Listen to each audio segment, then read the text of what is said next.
pour cette conférence de presse. Alors, nous avons le plaisir d'accueillir le docteur Horacio Arruda. Nous avons aussi la PDG du CIS de l'Outaouais, Josée Filion. Et nous avons notre directrice de la santé publique régionale, la docteure Brigitte Pinard. On va procéder par des courtes allocutions, en commençant avec le docteur Arruda, suivi de la PDG, Mme Filion, et en terminant avec Mme la docteure Pinard. Et par la suite, on va avoir un bloc de questions de 30 minutes. Alors, M. Arruda. Merci. Premièrement, je voudrais souligner que le masque que je porte m'a été offert aujourd'hui par un groupe qui s'appelle la Pointe aux Jeunes. C'est une organisation, une des premières maisons de jeunes qui a été fondée, je pense, en 1979 dans la région. Vous savez jusqu'à quel point c'est important de prendre soin de nos jeunes, de leur laisser des endroits aussi où ils peuvent socialiser, échanger entre eux. Donc, je tiens à remercier ce groupe-là. Et ils m'ont aussi offert, je vous dirais, un bracelet ou en tout cas quelque chose qui va me permettre d'être une personne brillante et réfléchie. C'est pour éviter les traumatismes qu'on peut avoir le soir quand on se promène. Alors, je vous remercie les jeunes de m'avoir offert ça. Je vais le garder avec moi, puis je vais le porter quand je vais me promener avec mon chien tard le soir. On ne sait jamais, quelqu'un pourrait vouloir m'écraser. En me voyant avec ça, ça va être une façon de prévenir des traumatismes. Écoutez, permettez-moi de vous saluer, Mme Filion. Merci de m'accueillir dans votre belle région. Et Dr Pinard, merci. Et merci d'avoir accepté de devenir la directrice de santé publique de cette belle région qu'est l'Outaouais. J'avais exercé un intérim à distance, mais je suis très heureux de savoir maintenant que l'Outaouais peut compter sur une directrice sur son territoire. Bon, je suis très heureux d'être dans votre région aujourd'hui, véritablement. Je tiens à vous dire que, comme vous savez, je profite de la période estivale pour aller rencontrer les gens, rencontrer les régions qui ont été impliquées. Vous savez, on a beau être au ministère à Québec, on sait très bien que c'est sur le terrain, en région, que les actions vont se faire et qu'on est en mesure de faire la différence. Je tiens aussi à vous dire que pour moi, c'est important de venir remercier les équipes de santé publique et leurs partenaires des centres hospitaliers, de la prévention, contrôle des infections, des services infirmiers et autres, du CIS comme tel, pour témoigner à mes équipes de santé publique, qui sont des gens qui travaillent dans l'ombre. Je ne sais pas si vous savez, j'ai beaucoup de respect pour tous les travailleurs de la santé qui étaient aux soins des malades, aux soins des personnes âgées dans les différents milieux. Mais cette épidémie-là, elle s'est aussi contrôlée, je vous dirais, par des interventions d'investigation de cas et de contacts pour éviter que la transmission se fasse de façon intensive dans la communauté. Donc ça, je trouve ça important de souligner le travail que font les équipes de santé publique, qui est moins visible, mais qui a sauvé probablement plusieurs centaines de morts et même de milliers de cas. Les gens ont l'impression que ça a mal été. Effectivement, ça n'a pas été facile dans les CHSLD. Chaque décès est un décès de trop, bien entendu, mais la situation aurait pu être autre si on n'avait pas confiné tout le monde, si on n'avait pas fait ces enquêtes. Et actuellement, même si je vous dirais que ça l'a baissé, on sent une tendance à la hausse, et les équipes de santé publique ne sont pas arrêtées ni en vacances. Ils investiguent actuellement des enquêtes. Le docteur Pinard va pouvoir en parler un peu plus tard, qu'il y a plus de cas par chacun des contacts. Et donc, il y a des enquêtes qui se font actuellement pour éviter la transmission dans la communauté et éviter qu'on ait une autre vague qui se remette à s'installer et qu'on essaie de contrôler. Donc, je tiens à vous dire, à remercier toutes les équipes de santé publique et les gens qui ont travaillé dans le dossier comme tel, et remercier aussi leurs familles, parce que ces gens-là ont été privés, été beaucoup d'heures comme tel, des conjoints, des conjointes, des enfants n'ont pas pu profiter de la vie normale, habituelle, grâce à leur implication. Et je tiens à souligner mon grand respect. Et je suis très fier de renouveler mon mandat, mais aussi de pouvoir compter sur ces équipes de santé publique sans qui le travail ne pourrait pas avoir lieu. Je l'ai répété, et je tiens à vous le dire, on est à un nouveau tournant de notre lutte contre la COVID-19. Je parle d'un tournant, mais pas non plus d'une disparition. Ça, c'est très important. Je tiens à vous dire que je suis très heureux qu'il fasse beau. Je suis heureux qu'il y ait moins de cas puis qu'on soit en diminution. Mais je suis préoccupé par le fait que si on se relâche complètement, ce déconfinement-là était essentiel parce qu'on ne peut pas rester confiné. Il y a des impacts trop grands chez les jeunes, chez les personnes âgées, chez les adultes, chez les adolescents. Il y a des effets sur la santé mentale, des effets sur la capacité des personnes âgées à maintenir leur autonomie. Donc, c'est important de déconfiner, mais on ne peut pas déconfiner n'importe comment. Ça a été, sans contredit, une crise sans précédent pour le Québec, pour aussi plusieurs pays au monde et au niveau international. Il y a eu beaucoup de défis et il va y en avoir encore. Il y a des gens qui disent que la pandémie a été un complot. Je pense que les gens oublient ce que ça veut dire, les gens qui sont morts, oublient les situations comme il y a eu en Europe où on devait choisir entre certaines personnes ou l'autre pour les soins intensifs. Donc, on n'a pas le droit de ne pas prendre ça au sérieux. Notre rôle est de véritablement intervenir. Nous sommes en mesure d'identifier ce qui a bien fonctionné. On est aussi en mesure de voir ce qui pourrait être amélioré comme tel. On sait, je tiens à le répéter, même si ça ne paraît pas, le virus est encore dans la communauté. Il y a des éclosions actuellement dans des milieux, suite à des parties, suite à des rassemblements, suite à la fréquentation de certains milieux. Il y a des gens qui ne savent pas, qui sont malades, qui vont le transmettre à d'autres. D'où l'importance du port du masque et de la distanciation.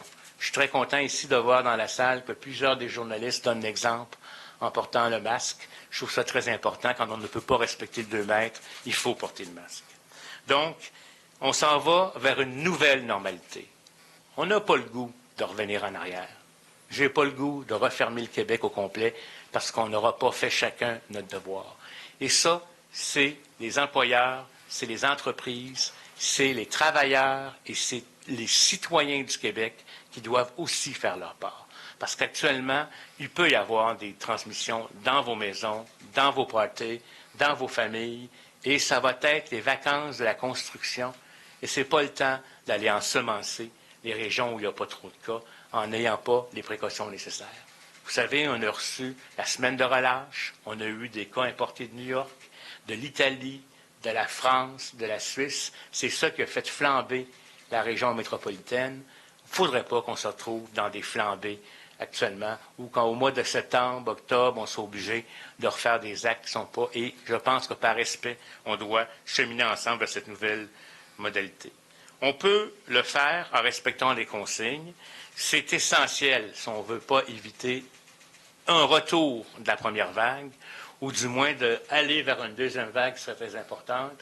Si on applique les mesures, il va y avoir un peu de transmission. C'est sûr qu'il va y avoir quelques décès, et c'est des décès de trop, mais on va avoir des petites vagues qu'on va être capable de contrôler. Mais l'avenir, je ne sais pas ce qui est arrivé. Vous savez, quand c'est arrivé, c'était pas mal inconnu. C'est un nouveau virus. Comme pour le reste du monde, on a appris au fur et à mesure. Comme disaient certains, on construisait un avion pendant qu'on volait. On avait des décisions à prendre avec énormément d'inconnus. Maintenant, on a un plus grand avantage, on en sait plus. On a plus d'études, on connaît mieux le virus, on a une expérience et ça va nous aider, à mon avis, pour la deuxième vague. Toutes les nouvelles connaissances sont revues régulièrement. Il y a énormément d'études qui sont en cours au courant de l'été. On va regarder plein de choses sur les travailleurs de la santé. Est-ce qu'ils sont infectés? S'ils sont infectés, peuvent-ils refaire la maladie? Quels sont les tests qui doivent être faits pour savoir s'ils sont contagieux ou pas? Tout ça sont des études qui sont en cours à travers le monde et partout. Les enfants. On pensait au début que les enfants allaient devenir des gens très malades et qu'ils allaient contaminer, comme le fait dans la grippe, les parents et les grands-parents. Ce n'est pas le cas. Ils sont peu malades, heureusement, sauf pour certains enfants, très rarement, et ils ne sont pas les gens qui transmettent le plus la maladie. Ce qui nous a permis de réouvrir les écoles de façon adéquate, sans avoir d'épidémies de flambée importantes, ce qui est une bonne nouvelle pour l'automne, parce qu'on pense que les enfants vont pouvoir aller en milieu scolaire sans problème. Et on sait aussi, par contre, qu'il y a une chose, ce virus-là est un traître. Je tiens à vous dire que je ne l'aime pas beaucoup, parce que ce virus-là, il peut être chez nous, je peux l'avoir, j'ai aucun symptôme, mais je vais le transmettre à d'autres personnes. Cette histoire-là de transmettre le virus de façon asymptomatique complique le travail des gens de santé publique, complique la gestion des travailleurs en milieu de santé, parce que les gens n'ont pas de symptômes. Donc, ils ne peuvent pas savoir. Et ils se disent, bon, ben, je vais aller vaquer à mes occupations.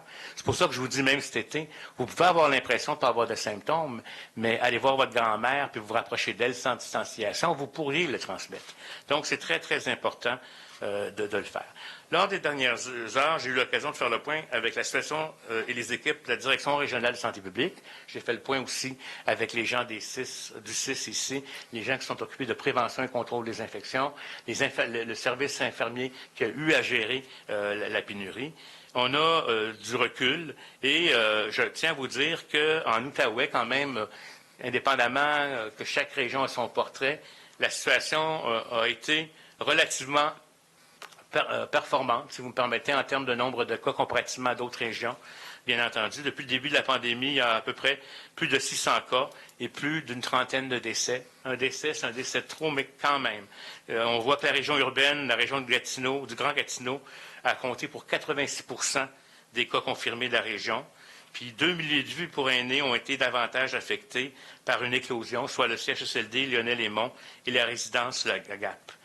Comparativement à la région métropolitaine où ça a été véritablement une flambée effroyable dans les CHSLD, il faut dire qu'en Outaouais, vous avez été épargné par ça. Il faut dire aussi, par contre, je tiens à vous dire qu'en discutant avec mes collègues ici, j'ai vu que très rapidement, dès le 13 mars, les gens ici se sont mobilisés dans une structure différente de gestion pour attaquer la COVID-19. Les équipes de santé publique se sont restructurées pour répondre à l'investigation des cas et de contacts. Il y a eu aussi d'organiser avec des membres du CIS des groupes de travail ou des gens prêts à intervenir pour les résidences pour personnes âgées, les résidences à la fois CHSLD privées ou autres, de telle sorte que s'il y avait eu des cas, il y en a eu, mais elles étaient en mesure de le prendre en contrôle rapidement. C'est un élément important. J'ai vu la proactivité de la structure et j'ai vu aussi le bilan que l'Outaouais fait de son expérience pour être en mesure de s'attaquer et remobiliser des ressources dans une perspective d'une deuxième vague. Dans le fond, les équipes sont en place. La structure de gouvernance, la structure de gestion des différents travails pour les milieux, pour le milieu de travail, pour les écoles, pour les personnes âgées, les résidences de personnes âgées et pour l'équipe de santé publique qui investit dans la communauté. Tout est là, prêt à être remobilisé. Et on souhaite quand même aider nous en respectant les consignes pour pas qu'on ait à remobiliser autant de personnes puis qu'on ait à fermer des services dans l'hôpital et autres. Je tiens à souligner, donc, encore une fois, tout le travail exemplaire des équipes de santé publique, ces anges gardiens qui sont derrière des bureaux et qui enquêtent jour et nuit, qui retracent des contacts. Je demande à la population d'Outaouais, si jamais la santé publique vous appelle pour vous demander des informations parce que vous avez été en contact avec quelqu'un, collaborez. On n'est pas là pour faire la police puis vous chicaner parce que vous êtes allé dans un party où il y avait 25 personnes. On veut juste connaître qui sont les personnes qui ont pu être en contact, parce que peut-être que vous allez vous en sortir, mais peut-être que l'autre qui a été en contact avec vous va avoir une complication ou pourrait contaminer quelqu'un qui pourrait en arriver à mourir. Donc, je suis très, très fier de faire partie de cette grande équipe de santé publique. Je suis très fier d'être encore là, renommé pour 3 ans, si Dieu le veut, pour vous aider à continuer les équipes avec moi, à protéger la santé de la population. Mais il y a une chose que je veux répéter, et je radote. Je radote et je radote parce que j'observe qu'il y a un relâchement qui est tout à fait humain. Moi aussi, j'aurais le goût. Vous savez, le mot COVID-19, je suis tanné de l'entendre. J'aimerais ça qu'on passe à d'autres choses. Il y a d'autres dossiers en santé qui sont plus intéressants que celui-là, mais on n'a pas le choix. Et si on ne veut pas tous revenir en confinement, il faut qu'on collabore. Si on va dans un bar, il faut qu'on collabore avec les consignes qui sont là. Faites attention. Tous les groupes. Et là, je ne parle pas seulement aux jeunes, parce que souvent on a tendance à dire que les jeunes, il y a des adultes aussi qui ne font pas ce qu'ils ont à faire. J'aimerais ça que, premièrement, vous gardez une distance de 2 mètres quand vous sortez à l'extérieur pour éviter d'être en contact. Si vous ne pouvez pas garder le 2 mètres, il faut porter le masque, le couvre-visage. C'est très important. Faites-le, s'il vous plaît. Et 3, n'oubliez pas qu'il faut se laver les mains avant de mettre le masque. Il faut se laver après l'avoir enlevé. Et puis, avec ça, en gardant la distanciation sociale, on va être capable de vivre un peu plus normalement, mais jamais encore comme c'était auparavant. Puis ça va nous aider aussi à prévenir d'autres maladies infectieuses comme la grippe, la gastro, puis tous les autres éléments qui s'en viennent cet automne. Alors, je vous remercie. Je suis très heureux d'être en Outaouais. Je suis content que la situation a été difficile en Outaouais comme partout ailleurs, mais à un moins large effet qu'ailleurs. Et soyez assurés de mon commitment à aider la Direction de santé publique, le CIS et le CIUS à faire face à ce qui s'en vient. Je vous souhaite à tous des excellentes vacances pour vous ressourcer. Si vous allez ailleurs, soyez respectueux envers les régions qui vous accueillent en portant le masque. Quand je porte le masque, je protège les autres, on se protège nous aussi. Alors, c'est une question d'étiquette respiratoire et de politesse. Merci beaucoup, bon été, bonnes vacances, mais n'oubliez pas mes consignes, je radote et je radote. Merci beaucoup, Dr. Arruda. J'aimerais maintenant inviter Mme Filion à prendre la parole. Merci beaucoup. Tout d'abord, je tiens à remercier Dr. Arruda pour sa présence dans l'Outaouais aujourd'hui. On a passé une super journée. Les employés de l'Outaouais sont des gens mobilisés, mais aujourd'hui, ça a permis de créer un autre vent de fraîcheur, une grande mobilisation. On a pu le sentir. On a eu le privilège de faire une rencontre Zoom avec plus de 70 employés. C'était fort apprécié. Je suis certaine que les gens vont s'en souvenir longtemps de ce moment-là. Je vous en remercie. Je suis très fière de ça. Tout d'abord, vous faire un bilan de la région de l'Outaouais. Donc, 618 cas confirmés COVID positifs. 518 personnes sont rétablies, donc ce qui représente plus de 84 %. Donc, seulement 100 cas sont actuellement actifs.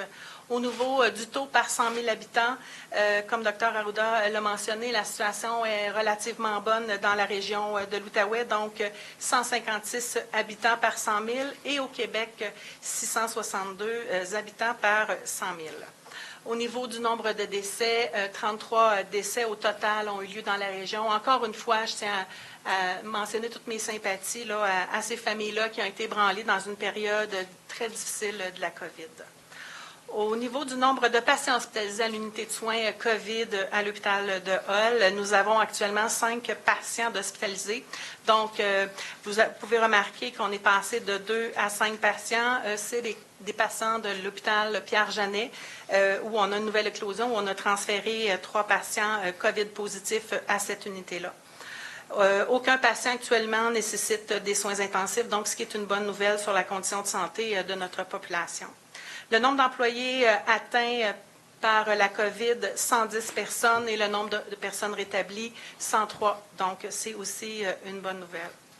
Aujourd'hui, au niveau du CHSLD Lionel-Aymon, la bonne nouvelle, nous levons l'éclosion. On le sait, hein, c'est une période difficile où 57 personnes au total, nos personnes âgées vulnérables ont été affectées par la COVID. On a eu quand même un nombre de résidents qui sont décédés, un grand nombre aussi qui se sont rétablis. Donc aujourd'hui, je suis fière de vous dire qu'on a levé l'éclosion. Donc c'est une excellente nouvelle pour tous les gens qui gravitent autour. Au niveau de la résidence La Gap, total aussi là, de 33 cas, 33 personnes qui ont été affectées de la COVID. 7 personnes étaient aussi décédées dans ce milieu-là. Donc, un grand nombre de personnes ont été rétablies. Et c'est la même chose. La bonne nouvelle, c'est que nous avons levé l'éclosion au début de la semaine. Donc, nous n'avons plus d'éclosion dans nos CHSLD en ce moment dans la région de l'Outaouais. Je tiens à remercier les équipes qui sont sur le terrain.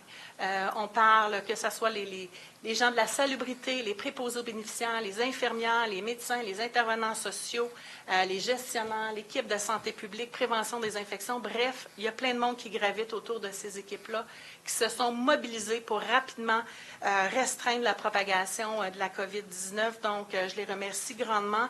Et je tiens aussi à remercier les proches de ces gens-là qui ont été affectés, parce que c'est une période difficile où les gens souhaitaient voir leurs proches, c'était pas possible. Donc, je tiens vraiment à les remercier pour le respect des consignes qu'on s'est données. Donc, ça va aller mieux dans les prochains jours. Donc, on se souhaite tous que ça continue dans ce sens-là. Maintenant, au niveau de la situation de l'hôpital Pierre-Janet, notre hôpital de santé mentale, donc depuis lundi, fin de journée, une éclosion dans ce milieu-là où 3 usagers sont COVID positifs et aujourd'hui, le décompte a monté à 3 employés qui sont affectés par la COVID et tel que mentionné précédemment, les 3 usagers qui étaient affectés ont été transférés à l'hôpital de Hull.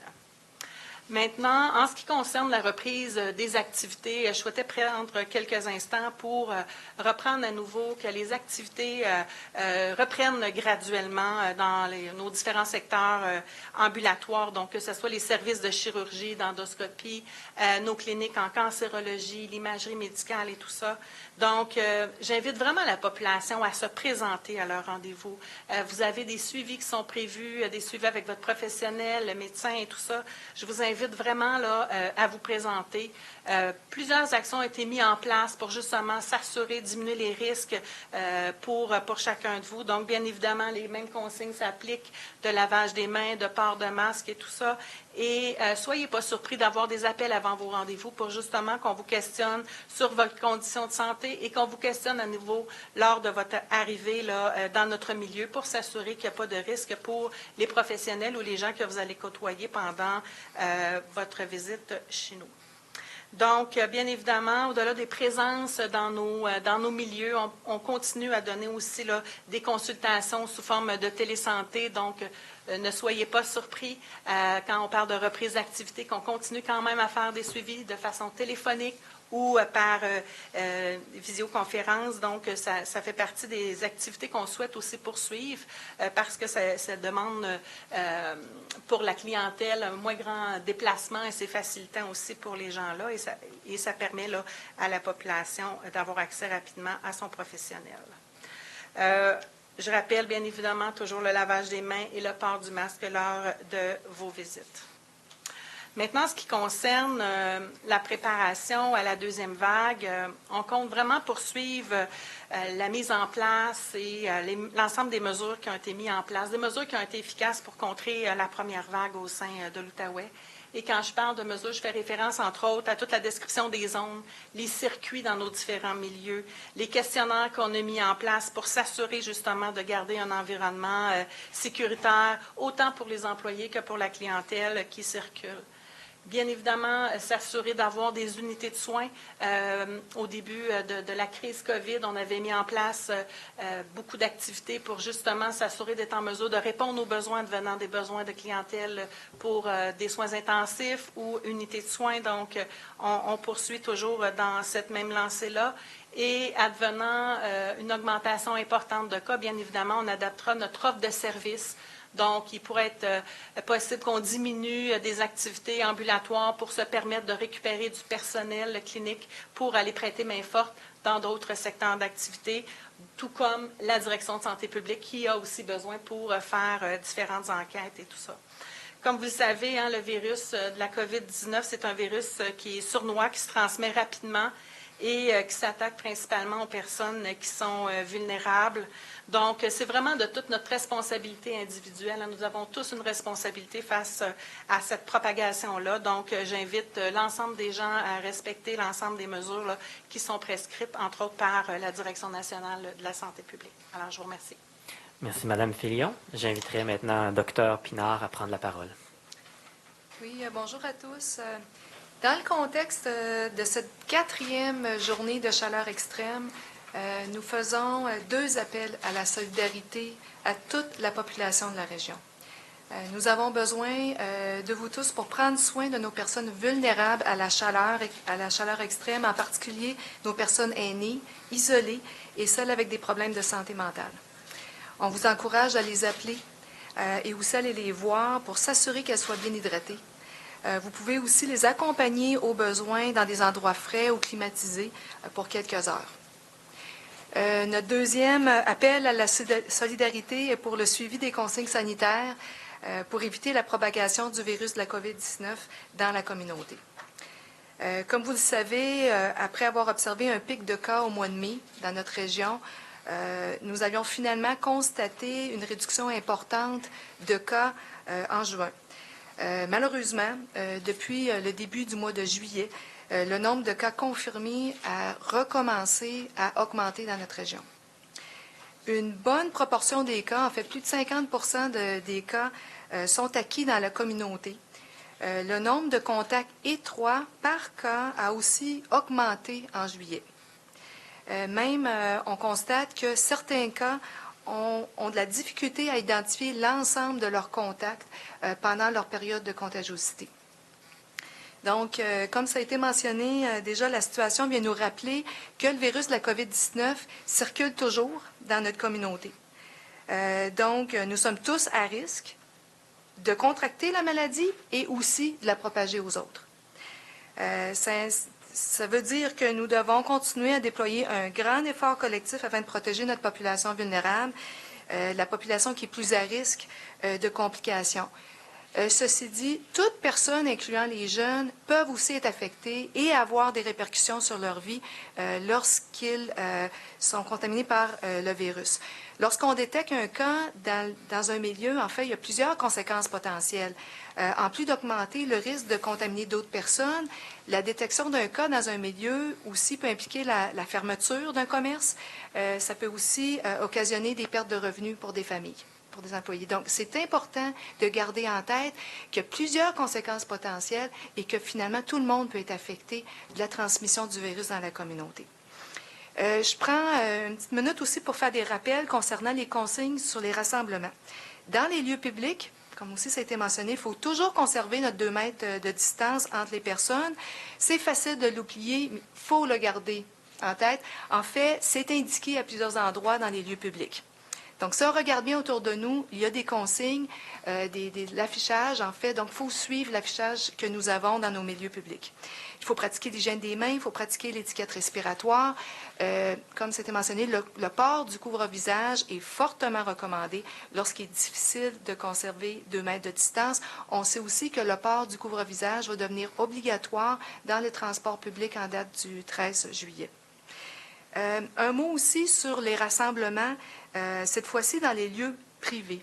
En fait, la recommandation demeure celle de se limiter à un maximum de 10 personnes de 3 ménages différents dans un lieu privé. Pourquoi c'est important? C'est parce qu'on veut limiter le nombre de personnes pour réduire le nombre de contacts. Comme je mentionnais présentement, on est en train d'observer une augmentation du nombre de contacts étroits par cas.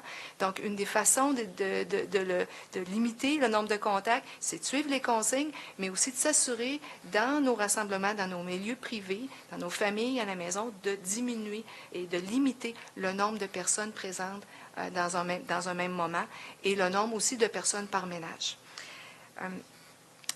Au niveau du dépistage,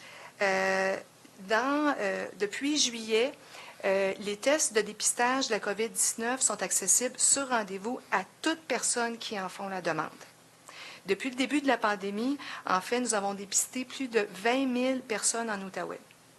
En moyenne, dans les 7 dernières journées, nous avons dépisté environ 150 personnes ou même un peu plus. Et notre objectif, c'est d'augmenter le nombre de personnes dépistées par jour. Les rendez-vous peuvent être pris en communiquant à la ligne 1877.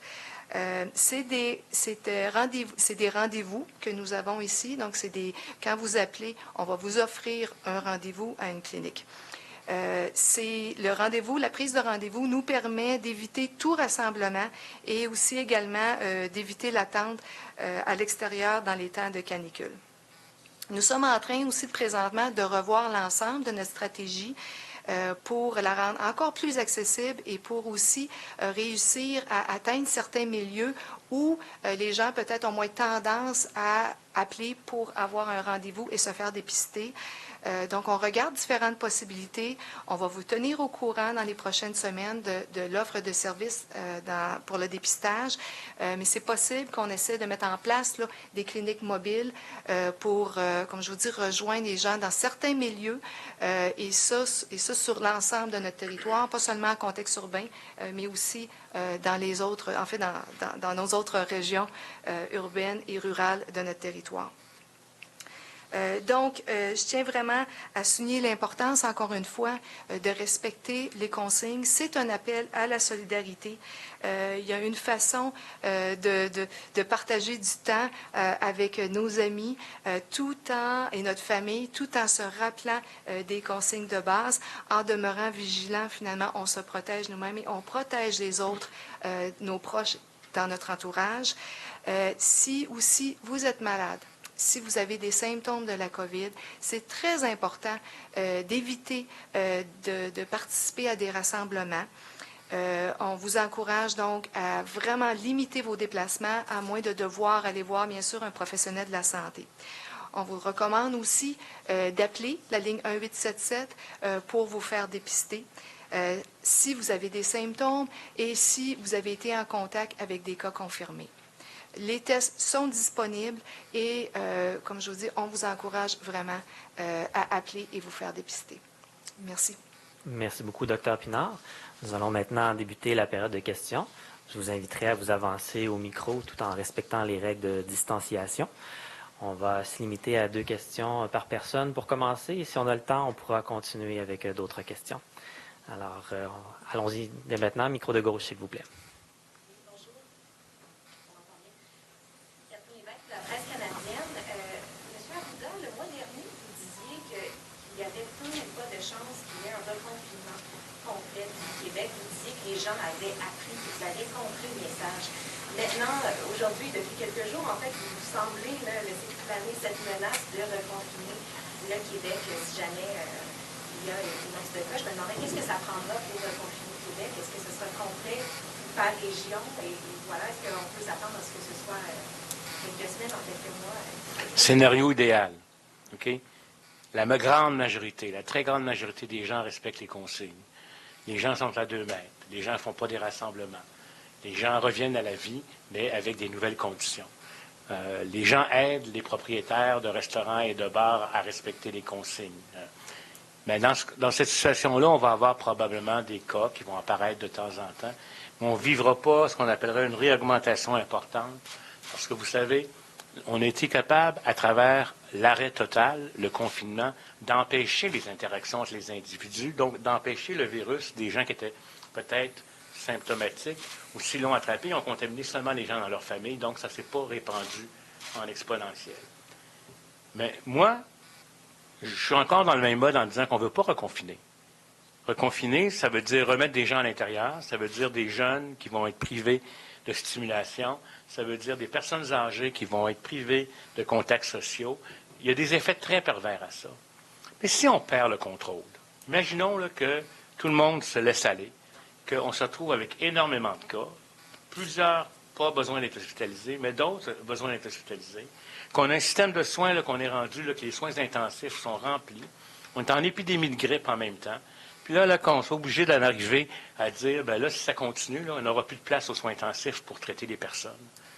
Mais qu'est-ce que vous pensez qu'on va être obligé de faire?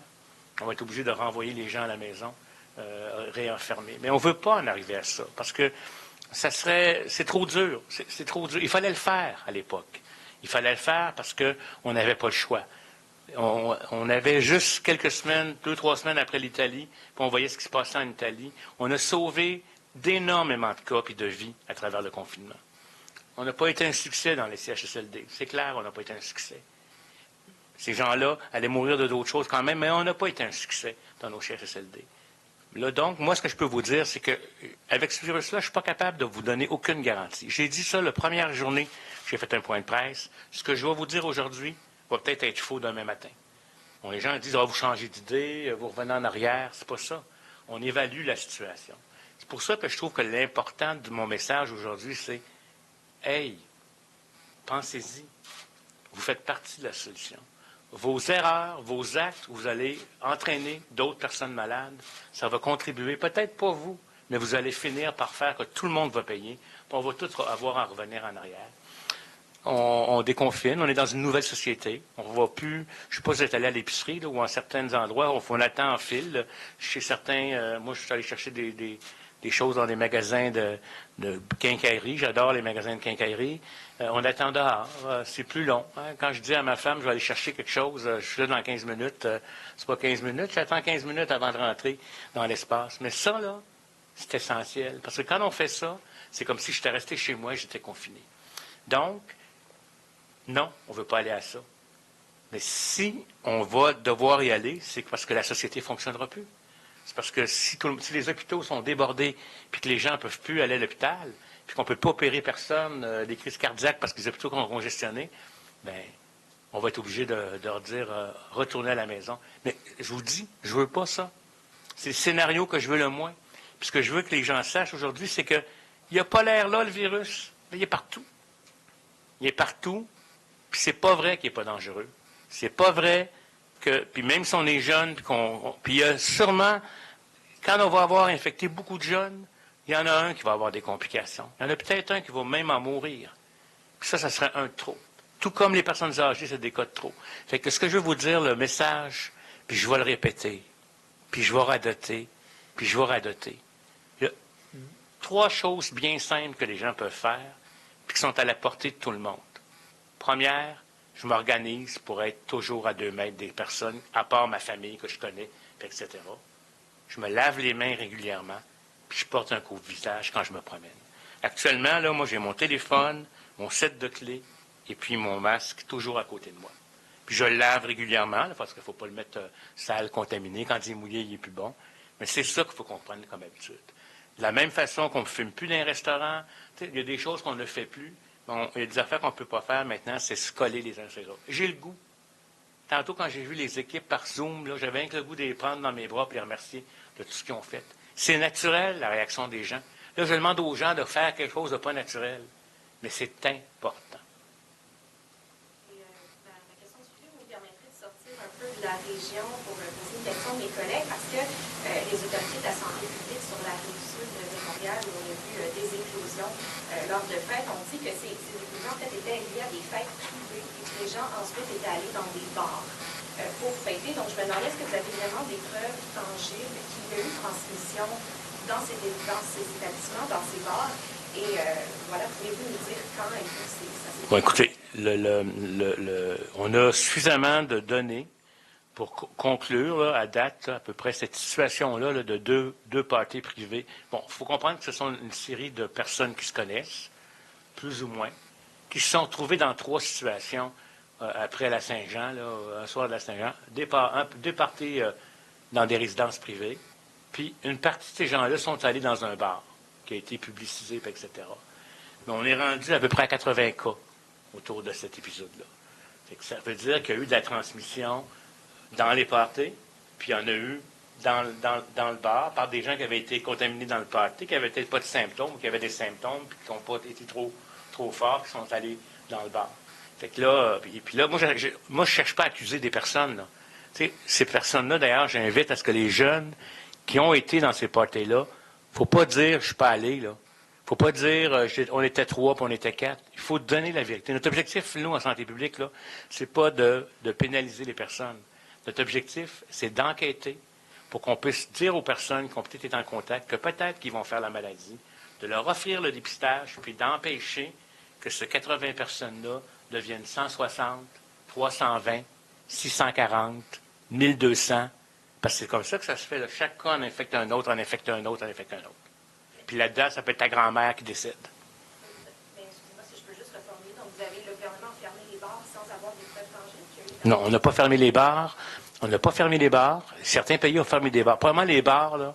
Puis on ne fait pas de morale ici, c'est pas ça. Partout dans le monde, ça a été reconnu que les bars, c'est des endroits pour faire des épidémies. Les mariages, les funérailles, ce sont des endroits qui sont reconnus pour transmettre des épidémies. Pourquoi?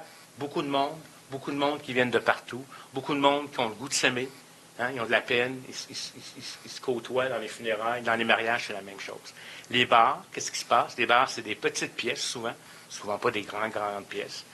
On va là pour socialiser. Hein? On ne va pas là pour manger à table à une distance, on va là pour socialiser.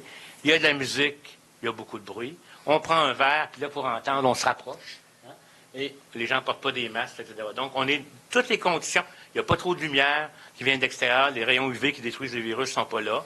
Les gens parlent fort, puis quand tu parles fort, tu envoies plus de gouttelettes comme tel, puis je me rapproche pour en... Qu'est-ce que tu dis?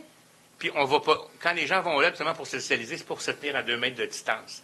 Donc, on a réouvert les bars, mais comme si c'était des restaurants, avec des choses assises, etc. Puis ce qu'on a fait, c'est qu'on s'est dit, plutôt que de les fermer complètement, parce qu'on pourrait dire on les ferme comme dans d'autres États, on a mis des consignes. On a mis des consignes pour être capable de maintenir ce que j'appellerais un bar ouvert. Mais si les bars commencent à générer encore des éclosions, mais qu'est-ce que vous pensez qu'on va être obligé de faire? C'est parce que ça veut démontrer que la façon de le faire ne marche pas. Mais il y a une autre affaire aussi. Il y a le propriétaire qui est responsable d'organiser, de protéger ses employés, de mettre des tables pour que les gens puissent s'asseoir, puis on ne peut pas être assis pour que la piste de danse soit fermée. Mais il y a aussi la clientèle. Quand les gens ont bu des fois, là, hey, c'est pas évident, je m'excuse, mais il faut aussi qu'on s'aide les uns les autres. C'est pour ça qu'on a mis des règles. Pourquoi on a diminué les heures de bar? Parce qu'on sait que les fêtards, ceux qui ont pris plus puis qui vont moins écouter les consignes, ça va être souvent entre 1 heure, puis 2 heures, puis 3 heures du matin.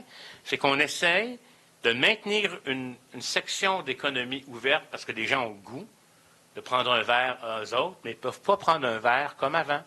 C'est de valeur, là, mais c'est comme ça qu'on va être capable, à la fois, de permettre à une industrie de continuer, mais aussi de permettre à des gens de profiter de la vie. Parce que ça peut profiter de la vie, mais il faut éviter les excès. Merci. Micro de droite. Bonjour, Laurie Trudel de Radio-Canada. Ma première question est pour Dr Arruda et Mme Pinard. Monsieur Arruda, Montréal, Côte-Saint-Luc, maintenant Saint-Chrysostome, toutes des villes, des municipalités qui ont décidé d'imposer le port du masque. De l'autre côté de la rivière, Ottawa aussi a décidé de l'imposer. Pourquoi est-ce que vous retardez encore votre annonce? Pourquoi vous hésitez? Ces villes en font un enjeu de santé publique. Donc, pourquoi vous ne faites pas la même chose? Et ma question aussi pour Mme Pinard, Ottawa, ville voisine, a décidé d'imposer le port du masque. M. Arruda, sur nos ondes ce matin à la radio, a indiqué que la santé publique régionale pouvait prendre ce genre de décision, alors que vous vous référez toujours à la santé publique nationale. Donc, est-ce qu'on va aller de l'avant avec un port obligatoire du masque en Outaouais? Si vous me permettez, quand j'ai dit que le régional pouvait prendre la décision, je parlais des municipalités qui ont des réglementations. La direction de santé publique, c'est pas eux qui vont prendre cette décision-là, ça va se prendre au national. À moins qu'il y avait une situation très particulière qui ne couvrirait que l'Outaouais. Là, à ce moment-là, pourrait le faire, mais on est dans une situation nationale. Fait que ça, je tiens à le dire, c'est les municipalités. Vous avez vu jusqu'à maintenant, c'est la mairesse de Montréal, c'est Outremont. C'est eux qui, dans leur réglementation, peuvent faire de cet élément-là. Pour ce qui est de la position gouvernementale, on est en très grande discussion actuellement, puis je ne ferai pas d'annonce aujourd'hui là, que vous voulez entendre ou quoi que ce soit, sans que les personnes qui sont concernées puissent prendre leur décision finale. Rendre obligatoire une chose, c'est facile à dire. L'appliquer, maintenant, après ça, il y a plein de logistique. Si on rend obligatoire le masque, qui va fournir des masques à des populations qui n'ont pas les moyens de se le permettre?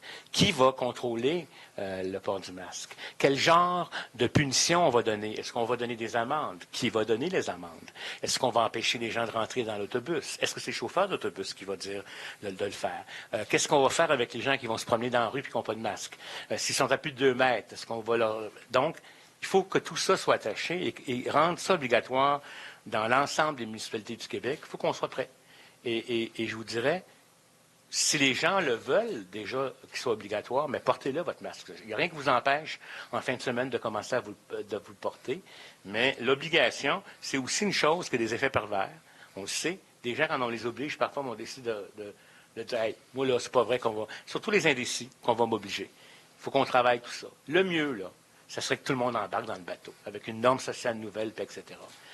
Mais voyant ce qui se passe, peut-être que, je vous dirais, il y a de fortes chances, de très fortes chances, qu'on va être obligé d'aller un petit peu plus loin que ce qu'on est habitué, parce qu'on n'a pas le temps.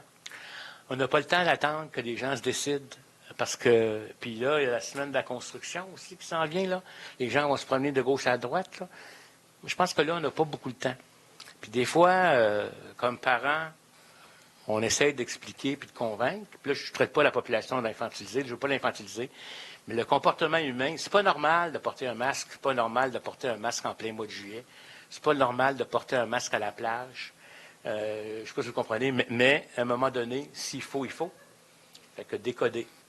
Mme Pinard, peut-être par rapport avec Ottawa, je voudrais vous entendre, même si ce n'est pas vous qui avez à prendre la décision, étant donné que de juste l'autre côté de la rivière, c'est comme ça. Donc, Oui, on est bien conscient de cette nouvelle obligation.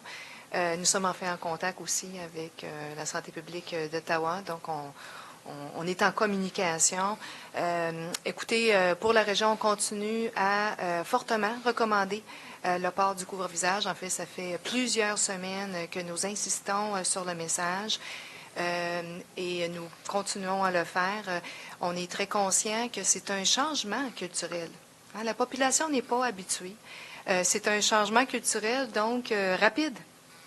Il y a des personnes qui vont être enclins à changer rapidement. D'autres personnes vont suivre avec peut-être plus de précautions. On comprend aussi que les personnes peuvent se sentir jugées hein, de porter un masque, se sentir inconfortable, se sentir regardées. Donc, c'est un changement important au niveau de notre société. On souhaite l'accompagner, on le recommande fortement. Et bien sûr, on est en attente aussi du positionnement provincial à ce sujet. Puis je voudrais ajouter qu'il y a des personnes qui ne pourront pas porter le masque parce qu'ils ont des maladies pulmonaires qui les empêcheront de porter des masques. Puis, dans le même temps qu'on va rendre obligatoire, on ne veut pas commencer à créer des chasses aux sorcières entre nous puis à se discriminer. Comme il y a des gens maintenant qui se sentent mal de le porter parce qu'ils se disent « je suis le seul dans la rue qui en porte, on va penser que je suis malade », ou toutes sortes de cris. Mais si on en fait une norme sociale, puis si on essaye de se respecter les uns les autres, sans devenir violent ou etc., c'est ce qu'on demande à la population. Puis, dans le fond, là, pourquoi ne pas le faire tout de suite? Si tout le monde veut le rendre obligatoire, pourquoi ne pas le faire? Pourquoi ça prend rendre obligatoire pour le porter? Mais si ça le prend, ça va le prendre. Et ça s'en vient. On verra. Ce que je dis aujourd'hui ne sera peut-être pas vrai demain. Et ce que je vais dire demain va peut-être contredire ce que j'ai dit aujourd'hui. Parfait. Ma deuxième question est probablement aussi pour Mme Pinard. C'est au sujet du dépistage. Vous l'avez dit, en fait, un petit peu là, lors de votre allocution. Vous souhaitez peut-être revoir un peu votre stratégie pour convaincre davantage la population d'aller se faire tester. On voit, là, si on compare, encore une fois, évidemment, on est dans une région frontalière, mais quand on regarde à Ottawa, il y a près de 700 personnes qui se font dépister par jour, alors que juste de l'autre côté de la rivière, ici, on parle, vous avez dit, là, 150. Hier, c'était 130. Donc, on peut voir, évidemment, que les chiffres sont beaucoup plus bas ici. Au-delà de ce que vous faites déjà pour essayer de convaincre les gens, même qui n'ont pas de symptômes ou qui sont symptomatiques également, qu'est-ce que vous pouvez faire de plus? Qu'est-ce que vous allez devoir faire de plus pour les convaincre, ces gens-là? Parce qu'on a l'impression qu'on n'a peut-être pas le portrait réel de la situation avec si peu de tests qui sont effectués chaque jour. Okay. En fait, comme je mentionnais, nous sommes à revoir l'ensemble de la stratégie de dépistage. En fait, c'est un processus pas seulement régional, mais aussi provincial. Nous avons, depuis le début juillet, comme je mentionnais, ouvert en fait la possibilité à toute personne qui en faisait la demande de pouvoir se faire dépister. Et on comprend que ça a eu un certain impact aussi sur l'augmentation présentement du nombre de nos tests. On a aussi eu, puis je tiens à souligner, des interventions de dépistage auprès du personnel des CHSLD, des RPA, pour justement bien comprendre, avoir une bonne idée du portrait de la transmission dans ces milieux auprès là, du personnel. Cette campagne a déjà été menée en juin, en mai et en juin. Et nous allons, en fait, dans la nouvelle stratégie de dépistage, aussi continuer à faire du dépistage régulier auprès du personnel des CHSLD, des RPA. Donc, il y a aussi d'autres personnels de nos réseaux de santé qui va être ciblé de façon régulière. Ça fait partie de cette nouvelle stratégie. Et en plus, comme je vous disais, nous allons aussi mettre en place une stratégie pour essayer d'aller rejoindre des milieux qui sont potentiellement plus à risque de transmission communautaire à cause de la proximité potentielle des gens, comme les piscines, les plages, aussi dans les commerces de grande surface. Autre exemple, dans les clubs sportifs. Donc, nous allons essayer d'augmenter finalement le nombre de personnes dépistées dans ce milieu pour nous donner en fait un meilleur portrait. On pense qu'on a quand même un très bon portrait présentement, mais ce qu'on veut, c'est être capable de monitorer, de suivre l'évolution pour pouvoir intervenir le plus rapidement possible. Donc, du moment qu'on trouve un cas, on le fait toujours présentement dans nos enquêtes, on enquête très, très rapidement. Du moment que nous avons un résultat positif, nous enquêtons. Notre équipe d'enquête est toujours sur pied 7 jours sur 7 et nous essayons d'identifier les contacts étroits pour pouvoir donner des consignes à cette personne d'isolement à la maison et de dépistage pour ainsi arrêter la propagation très rapidement. Donc, nous allons continuer dans la même direction. Merci pour votre question. Ça va me permettre de dire que la dernière information que j'ai sur les tests au Québec, on a eu plus de 11 000 tests qui ont été faits alors qu'on avait atteint 14 000 quelques jours. On avait baissé jusqu'à 5 000, ce qui me décourageait un peu. Mais là, avec cette nouvelle stratégie-là, déjà, il y a 48 heures, on était au-dessus d'11 000 tests. Donc, je pense qu'on va revenir à notre rythme de tests qui va être significatif. Je ne pense pas qu'actuellement, les cas, c'est sûr qu'on va peut-être trouver certaines personnes, là, mais notre objectif maintenant, c'est véritablement de contrôler très rapidement si un travailleur de la santé est positif, avant même qu'il puisse contaminer encore, on peut le retirer avec ces nouveaux dépistages-là. Merci. Merci. Micro de gauche. Petite question pour Dr. Arruda. Je voulais juste savoir, pour la région ici, vous l'avez dit, on a été quand même relativement chanceux. On n'a pas été aussi touchés. De votre côté, vous avez eu le temps de voir les chiffres, d'analyser un petit peu la situation pour notre région. Qu'est-ce que, selon vous, explique le fait qu'on a été chanceux comme ça, d'avoir été moins touchés, là? Est-ce que vous pensez que ça pourrait avoir un lien avec des tests, pas assez de tests de dépistage, ou vraiment vous pensez qu'on s'est mobilisé rapidement ici, là? Mais je pense que c'est un mélange des deux, si vous me permettez. Vous savez, c'est très complexe, hein, la transmission d'une épidémie comme ça. Puis il faut regarder plusieurs facteurs.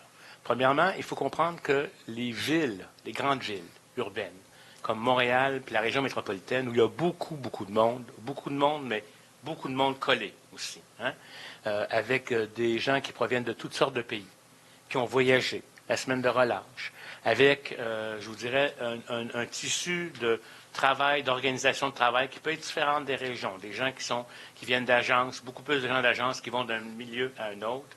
Tout ça, c'est des facteurs qui vont générer des cas. Ici, c'est clair que peut-être qu'il y a eu moins de voyages. Il y en a sûrement eu des gens qui sont allés en voyage. Mais la situation a été différente. Peut-être que je ne connais pas le détail du modèle d'organisation ou quel était l'état de manque de ressources ou non dans les CHSLD ou dans les RPA. Mais c'est comme si le virus s'est rentré dans ces milieux-là, mais très rapidement, il a été contrôlé. Je pense que le travail du CIS avec l'équipe de santé publique, puis avec notamment les gens qui s'occupent de ces milieux-là, ils ont peut-être eu cette chance-là. Ça a beaucoup commencé à Montréal. Des fois, il y a des délais pour aller ailleurs en région. Ça a peut-être aidé cet élément-là. Par contre, il y avait beaucoup de cas en Ontario. On peut se demander est-ce que ça va rentrer par l'Ontario aussi. Bon, c'est excessivement difficile parce qu'il y a tellement de mélange aussi entre l'Ontario, mais il y a eu à un moment donné un barrage seulement pour les travailleurs essentiels pour éviter la contamination. Et moi, je pense que c'est toute cette série de facteurs-là. Densité urbaine moins grande. Probablement, peut-être moins de voyages en termes de semaines de relâche, etc. Les mesures qui ont été prises pour empêcher, je dirais, la population de se mêler, mais seulement les travailleurs essentiels, ceux qui allaient à travailler, puis d'ailleurs, il y avait du télétravail. Le modèle d'organisation ou la réponse prête en se disant « Hey, c'est arrivé, ça va mal à Montréal, on va s'organiser comment chez nous, etc. » Peut-être moins de fragilité dans certains milieux. Tout ça est un facteur, mais tant mieux. Moi, je vous dis, gardons ça comme ça. Et maintenant, avec l'expérience, je pense aussi que ça va aider. Mais il y a une chose qui est importante, et je vais leur dire, nous, on va faire notre maximum. Mais je demande à la population de collaborer, puis à faire sa part aussi. Ils ont été extraordinaires au Québec pour respecter les consignes. Même les jeunes ont été confinés, là, puis ils ont respecté ça. Là. Moi, je crois vraiment que si les gens comprennent le sérieux, puis ils n'oublient pas, moi, j'aimerais ça que toutes les personnes qui soient décédées dans les CHSLD servent à nous faire comprendre jusqu'à quel point la situation peut être sérieuse, puis jusqu'à quel point, si on ne veut pas que ça recommence, si on ne veut pas que ce soit notre mère ou notre grand-mère, il faut faire des efforts.